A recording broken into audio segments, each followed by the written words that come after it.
So remember our theme, Together, Alabama. Together, Alabama, we will get through this. May God continue to bless each of you and the great state of Alabama.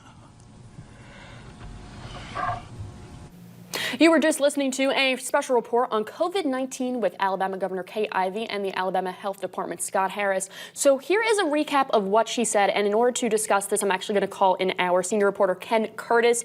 So Ken, just going off of, we have 538 diagnosed Alabamians with COVID-19. She said 3 passed due to complications, but then when Scott Harris came on towards the end, he said there's possibly 8. Why is there a discrepancy there? Well, there's been discrepancy in those numbers all along, and I think a lot of it is just simply the left hand not relating directly to the right hand.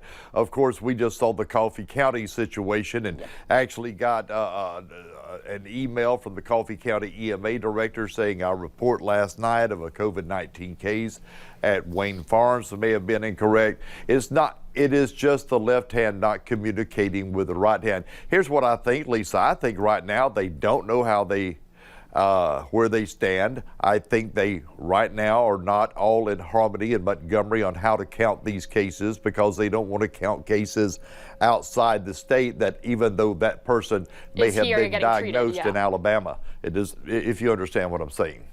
Yeah, so in that case too, then just going back, she did put in a new order, a kind of a state order as far as non-essential businesses and essential. That was there's another gray area there. So do you think we'll ever get a clearer understanding of non-essential? Well, I think you'll get a clear understanding after 5 o'clock tomorrow afternoon when you drive around the city and see what's open and what's not open. What I heard out of that, I think Wiregrass Commons, those businesses will be closed. They mentioned clothing stores, and for the most part, that's what that's based on. I think you're going to see, you know, and you may tell me, Ross is one of them. Those kind of department stores I think we'll see closed. And then there's the gray area. There's the Targets. The Targets primarily, and you guys go in there more than I do, are clothing and electronics and that kind of thing. That would be non-essential, but they also have some level of groceries in there. So that's the gray area. And frankly, I don't think right now anybody knows. We do know nail salons are going to be closed, barbershops are going to be closed, bowling alleys are going to be closed. We know that supermarkets and banks and that kind of thing will remain open. Okay, and they said that this is going to go to April 17th. Do you think that it may go longer, also considering how things went down with the schools and students? Well, I think they're just going to have to look at what the situation is on as we approach April 17th. You've heard the governor and others say we want to get things back going business-wise. But look, here's the thing. I think they keep reacting to the latest numbers. I think they keep reacting to the latest trends. And I think they're in uncharted waters. You heard yesterday, the state school superintendent, Dr.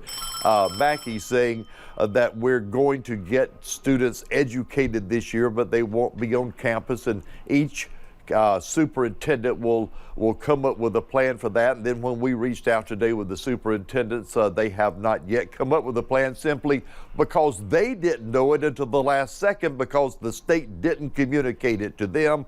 Now it's going to be maybe toward the end of next week, I should say, before some of those plans in place. I know they're working on it, which kind of leaves parents wondering what's coming next.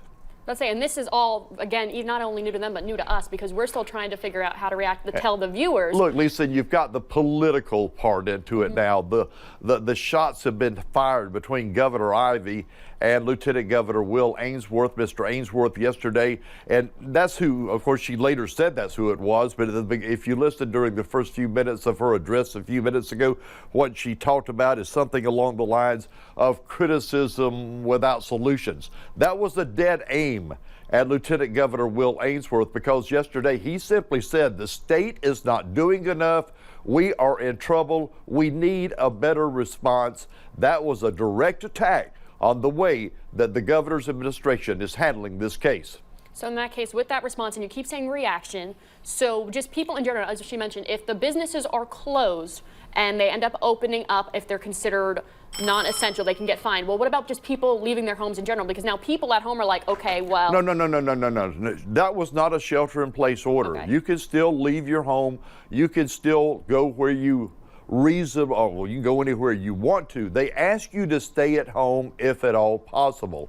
If you've got a job to go to, if you've got to go to the supermarket, then nothing wrong. But even beyond that, if there is nothing in this order that says you can't drive round and round Ross Clark Circle. I don't know why in the world anybody would want to do that, but you can do it.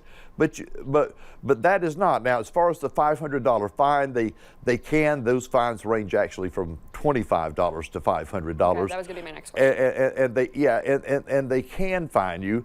The bigger picture here, there were some problems in Dothan last weekend with people over that 25-person limit gathering at a party. To 10. Yeah, but now it's 10. It's now 10 people. Those people can be fines.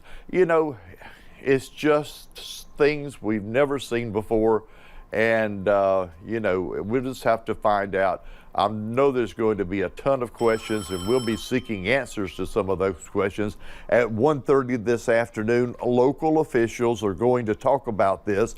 In fact, in just a few minutes on Live at Lunch, we expect to have Dothan Mayor Mark Saliba, and we'll pointedly ask him, where does he stand on this issue, and what businesses should be open and closed, and does he think that this order by the governor should have been put in effect? I'm saying I do like that and Governor Kay Ivey said this towards the beginning, that government can choke small businesses. So she's kind of leaving it up to the county. So I am very, as you are, and many people are, interested to see what Dothan Mayor Mark Saliba does have to say in regards to that. Well, I would say you used in the future tense, they can choke. I would already say a lot of small businesses are choked. I'm not necessarily blaming the government. They're trying to react to the corona. They're trying to get this thing under control. But you're talking about, and I've talked to a lot of people, you're talking about the waitress over at Waffle House, or you're talking about the drive-through people over at Captain D's. You're talking about small business owners that can no longer do business, and they will flat tell you this is taking the life out of us.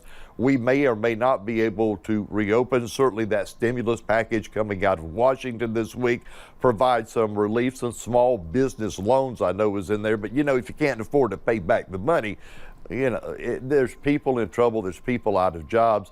And from what I've seen this morning, this certainly is going to get worse before it gets better. But what we can hope is in the next 2 or 3 weeks, and there have been some projections of that, maybe 2 to 3 weeks as we move toward Easter. What do they call it? Getting around the curve, or whatever it is. Where I come from, we call headed in the right direction. Maybe we'll see that. All right, so then before we go, last question, Ken, because after listening to everything, grade the governor's performance and everything that was mentioned that we know so far. I think she struggled with this. I think she's relying on the advice of people. I think everybody, a good number of people that she relies on don't necessarily agree among themselves.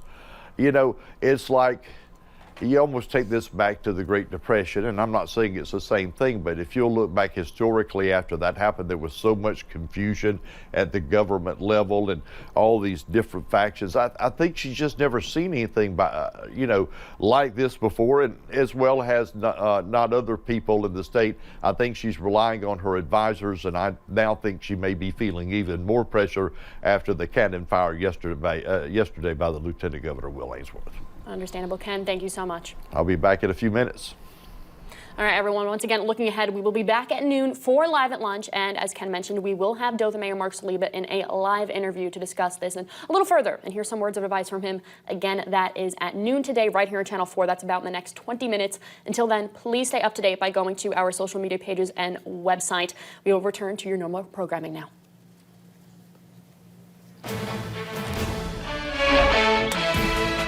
This has been a WTVY News 4 special report. Stay tuned to News 4 for additional updates and information.